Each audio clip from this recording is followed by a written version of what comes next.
Okay, this is part 2 of the notes on inequalities with 2 variables. On 429, page 146, as you can see, I'm going to zoom in so I can go to each part. All right, zoom in. Here we go. Okay, so first thing, if we have some algebra involved with this hinge theorem. So here we go. It says, given that JH is congruent to GH. So JH right here is congruent to HG, which is G is right here. And it came off. It's all right. And EH, okay, EH is congruent to EH by reflexive.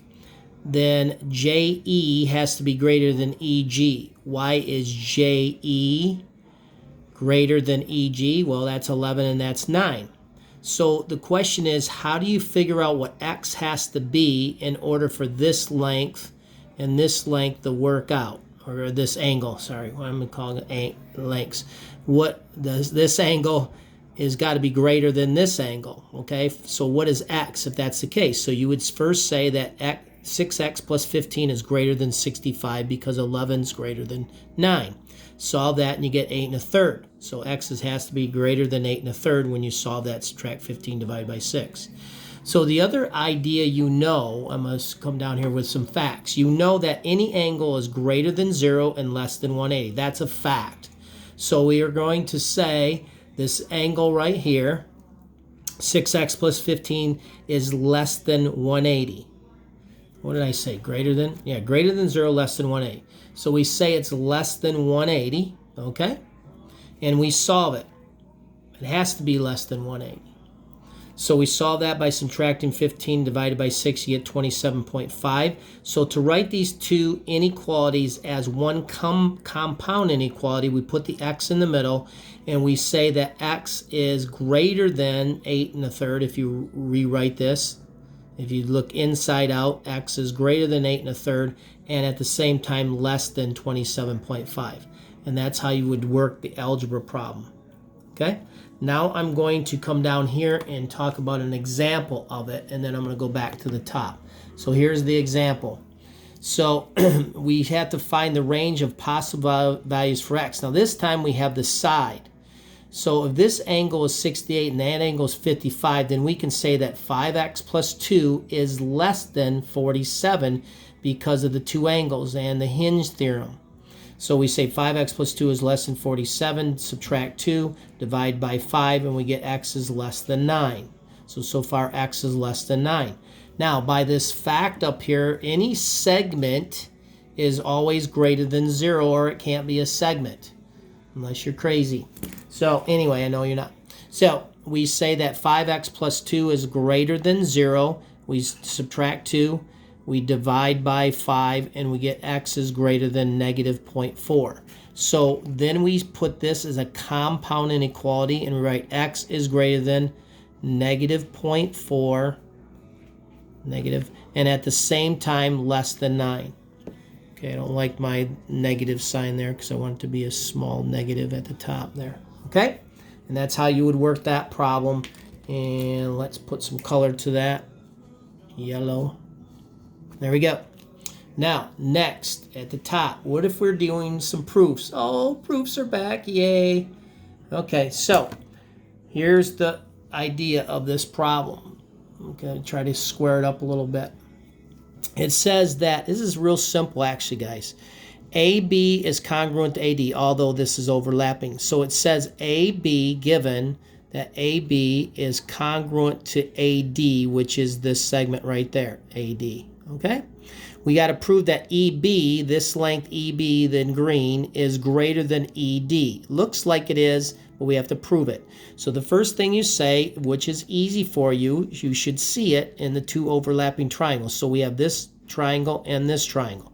We have triangle EAB, and we have triangle AED, which have the two lengths we're trying to show one's greater than the other. So we say AE, see how AE is in both?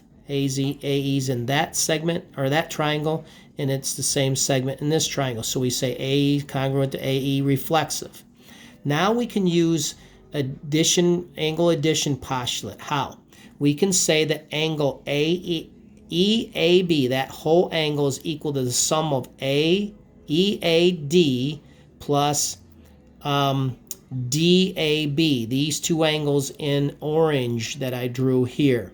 That whole angle is equal to the sum of these two in orange.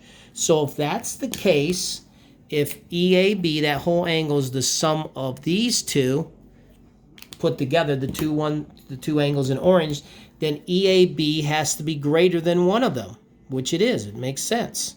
EAB is greater than this one or this one, in this case, EAD. Now, why EAD? Because EAD is the angle opposite ED. In EAB, that angle is opposite EB. So if we say that's greater than that, then we can say the lengths opposite those two angles are greater than. So EB is greater than ED. That length is greater than that one because this angle is greater than that angle.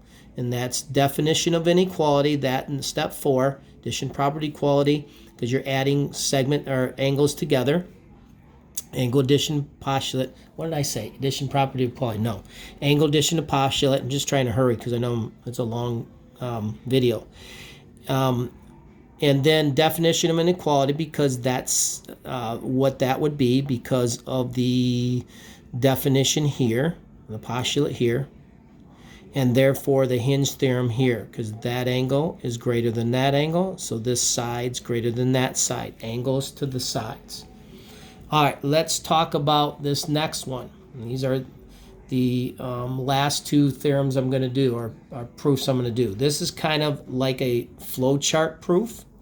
Okay, so we say that T is the midpoint of ZX. So T right here is the midpoint of ZX. That's given to you.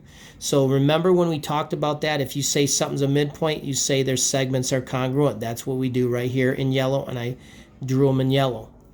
Okay? It says ST is congruent to WT. So ST in green is congruent to WT in green. That's given. Then it says that SZ is greater than WX in orange. SZ greater than WX. I don't know what I said. I just said something wrong again. So that's greater than that. So what does that help you show? It helps you show that the measurement of STZ, which is this angle, is going to be greater than this angle WTX.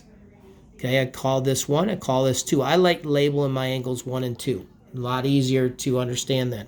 Now, since you know these two angles are congruent, that one congruent to that one, and this one congruent to this one by vertical angles, they're vertical angles, and vertical angles are congruent, we can then say that the measurements are equal.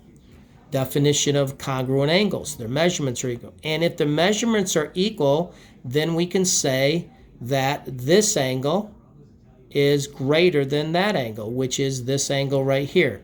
Angle 1 right here, this one, XTR, is greater than ZTY. Because if this is greater than this, and these two angles are vertical with these two, then that one has to be greater than that by substitution. Okay, so that's kind of a flow chart. Now I'm going to do a third proof down here. Okay, so here we go with the third proof. I gotta widen this out a little bit. Okay, I just messed that up. All right, good enough right there. I think that's as good as I can get it. So in this proof, it says RQ is congruent to ST. Okay, that's given. RQ right here, congruent to ST. And we know that QS is congruent to QS by reflexive. So the hinge is in the angle 1 and angle 2. Well, what's true about angle 1? Angle 1 is on the outside of this triangle, so any exterior angle is greater than any remote interior angle, which would be 2 and this angle here. So that's why you can say that the measure of angle 1 is greater than the measure of angle 2, because Angle 1 is an interior angle of triangle QST. Okay? It's an exterior angle. Therefore, it's greater than each remote interior angle or angle 2.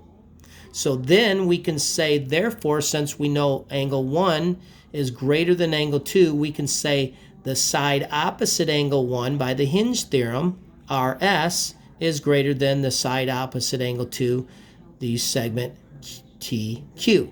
And we just shown the proof by the hinge theorem. That's it, hockey fans.